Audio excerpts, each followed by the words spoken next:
Hi friends, నా videos కానీ మీకు నచ్చినట్టయితే please like and subscribe my channel.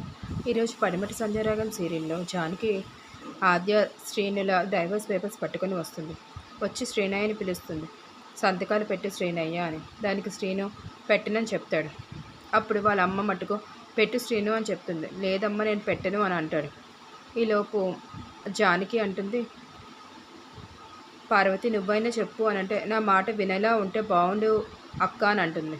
ఈలోపు శ్రీను వాళ్ళ నాన్నని పెట్టమని చెప్పుమని అంటుంది. దానికి శ్రీను వాళ్ళ నాన్న అంటాడు, ఎప్పుడు నన్ను పనికిరాని వాడిని అనుకుంటారు కదా, అలాగే ఉండనివ్వండి అని అంటాడు. ఇప్పుడు ఎవరు శ్రీనయ్యతోని సంతకాలు పెట్టిస్తారు అని చెప్పి జానకి బాధపడుతూ చెప్తుంది. ఇదంతా చాట్ నుంచి వింటుంది ఆద్య. అప్పుడు ఆద్య వచ్చి చూస్తూ ఉంటుంది శ్రీను సంతకాలు పెడతాడో లేదని. అప్పుడు రఘురామ్ వచ్చి శ్రీనయ్య చేత సంతకాలు పెట్టిస్తాడు. అందరూ అక్కడ చాలా బాధపడతారు. శ్రీనుని సంతకం పెట్టమనేసరికి రఘురామ్కి చాలా బాధపడుతూ ఉంటాడు.